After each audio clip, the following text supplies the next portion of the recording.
اور ہوا یہ کہ فرعون نے خواب دیکھا کہ بیت المقدس کی طرف سے ایک آگ نکلی اور اتنی ہولناک آگ اس نے پورے مصر کو گھیر لیا اور اس کے اندر جو قبطیوں کے گھر تھے یعنی فرعونیوں کے گھر تھے اس گھر میں داخل ہو کے سب کو بھسم کر دیا، سب کو جلا دیا، اور جو اسرائیلیوں کے گھر تھے سب کو چھوڑ دیا۔ یعنی ایسی سمجھدار آگ کہ قبطیوں کے گھروں کو جلا کے خاک کر دیا، سب کو جلا کے بھسم کر دیا، لیکن اسرائیلیوں کو چھوڑ دیا۔ یہ دیکھ کے فرعون خوفزدہ ہو کے اٹھا، اس نے فوراً اپنے سارے کاہن اور نجومی بلا لیے جو تعبیر خواب کے اندر ماہر تھے، کہا کہ میں نے یہ عجیب و غریب خواب دیکھا ہے۔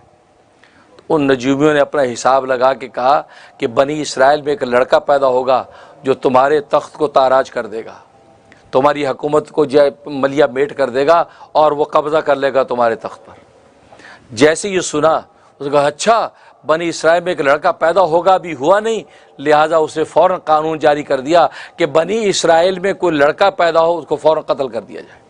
ساری دائیوں کو اکٹھا کر کے پابند کر دیا کہ ہمیں فوراً CID کو اطلاع کرو کہ فلاں جگہ لڑکا پیدا ہوا ہے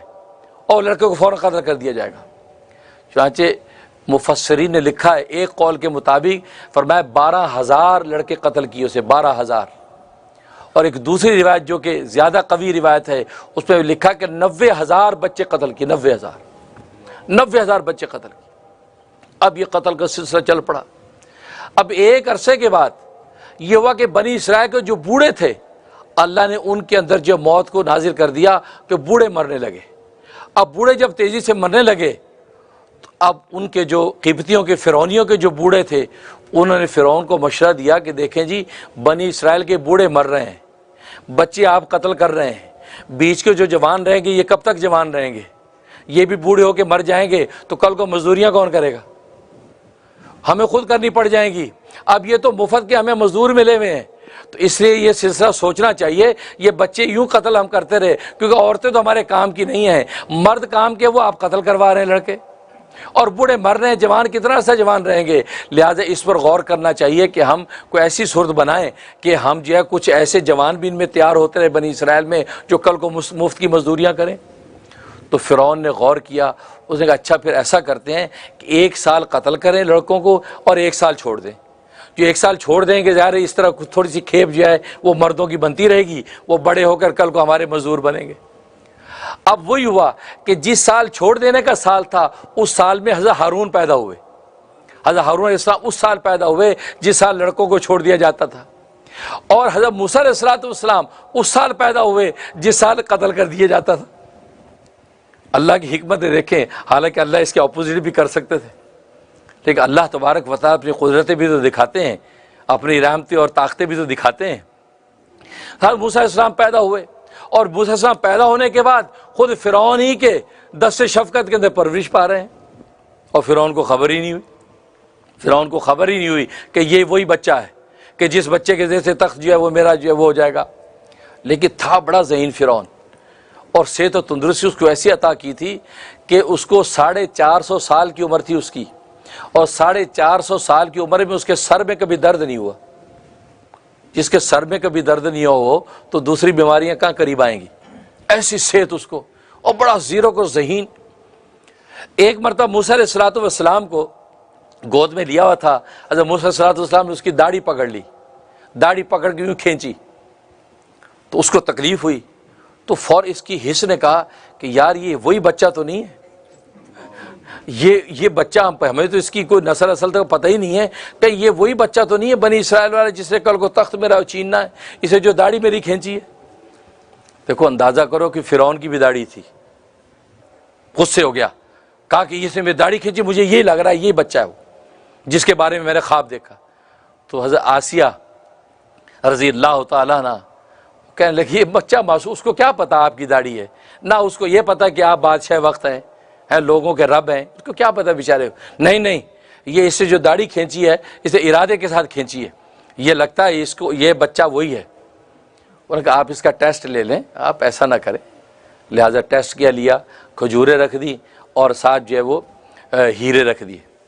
اور ایک روایت میں آتا ہے کہ ہیرے رکھ دی اور انگارے رکھ دیے، اور حضرت موسیٰ علیہ السلام کو چھوڑ دیا کہ آسیہ نے کہا کہ اگر انہوں نے کھجوروں کی طرف ہاتھ بڑھایا تو پھر آپ اپنی مرضی پر اس کو قتل کر دیجئے گا کیونکہ یہ وہ زیرک بچہ ہے، اور اگر انہوں نے انگاروں کی طرف ہاتھ بڑھایا تو پھر آپ جو ہے وہ چھوڑ دیجئے گا کہ معصوم بچے، اس کو خبر ہی نہیں۔ حضرت موسیٰ کو چھوڑ دیا، دونوں چیزیں سامنے ٹیسٹ ہو رہا ہے۔ اب اللہ دیکھو کیسے کفایت کرتے ہیں۔ اتفاق ہے کہ موسیٰ علیہ السلام کھجوروں اور ہیروں کی طرف جانے لگے تو اللہ تبارک و تعالی جبرائیل سے کہا کہ موسیٰ کو موڑ دو انگاروں کی طرف، ادھر موڑ دو کیونکہ ادھر جا رہا ہے۔ اگر وہاں گئے، اب یہ دیکھو تدبیر، یہ تدبیر کو اصول کے مطابق کرنا بھی سنت اللہ کا حکم ہے۔ آج تدبیر آپ کریں نہیں کہ جی اللہ کر دیں گے، اللہ پاک کر دیں گے، نہیں بھائی، اللہ پاک کریں گے، آپ تدبیر کو درست کریں، اب اللہ تبارک و تعالی پر نصرت اتاریں گے۔ اب تدبیر کے درجے میں انہوں نے پھر ادھر پھیر دیا اور وہ گئے، انگارہ اٹھایا، منہ میں ڈال دیا، جیسے بچہ ہر چیز منہ میں ڈالتا ہے، جیسے منہ میں ڈالا تو زبان جل گئی۔ اس زبان جلنے کا اثر ہوا کہ آپ کی زبان میں لکنت تھی، وہ لکنت پھر ساری زندگی رہی، تو وہ لکنت تو انگارہ منہ میں ڈالا تو جلدی سے چھڑایا، تو فرعون کو تسلی ہو گئی کہ یہ ناسمجھ بچہ ہے، اسی ناسمجھی سے جیسے انگارہ پکڑ لیا ایسے اس نے میری داڑھی پکڑ لی ہے، لہٰذا اس نے معاف کر دی۔ دیکھو اللہ تبارک و تعالیٰ کیسے اسی کی گود میں جو حضرت موسیٰ علیہ السلام کو پال رہے ہیں، یہاں تک کہ موسیٰ علیہ السلام جو ہے بڑے ہو گئے اور یہ سارا عذاب بنی اسرائیل پر آتا رہا۔ اب یہاں سوال ہوتا ہے کہ لڑکوں کو ذبح کر دیتا ہے، عورتوں کو چھوڑ دیتا ہے، یعنی لڑکیوں کو چھوڑ دیتا ہے، کیوں؟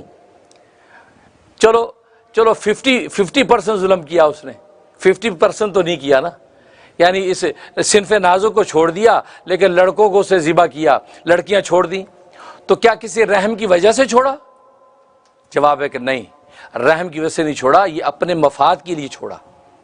مفاد کے لیے چھوڑا۔ پہلی وجہ تو یہ کہ عورتوں سے خطرہ نہیں تھا، جو خواب دیکھا، جو تعبیر سنی تھی، وہاں لڑکے سے خطرہ تھا، لڑکیوں سے خطرہ نہیں تھا، لہٰذا اس لیے چھوڑ دیا، یہاں اس ظالم کے کسی رحم کا کوئی دخل نہیں ہے۔ اور دوسرا یہ کہ گھر کے کام کاج کے لیے ماسیوں کی ضرورت ہے، ماما گری کی ضرورت ہے، دائیوں کی ضرورت ہے، اگر عورتوں کو بھی قتل کرے گا تو وہ کون کریں گی؟ لہٰذا انہوں نے کہا چلو یہ ماما گری کا دائیں کا کام کریں گی، تو اپنے ہی مقصد اور مطلب کے لیے عورتوں کو چھوڑا ہے، کسی رحم کی وجہ سے نہیں چھوڑا۔ اگر رحم کی وجہ سے چھوڑتے تو ہم کہتے کہ ہاں واقعی میں چلو 50% رحم کیا، 50% ظلم کیا، لیکن یہ پورا ایک پورا ظالم تھا، اسے دونوں کے دونوں عمل اپنے ظلم کے نتیجے میں کیے۔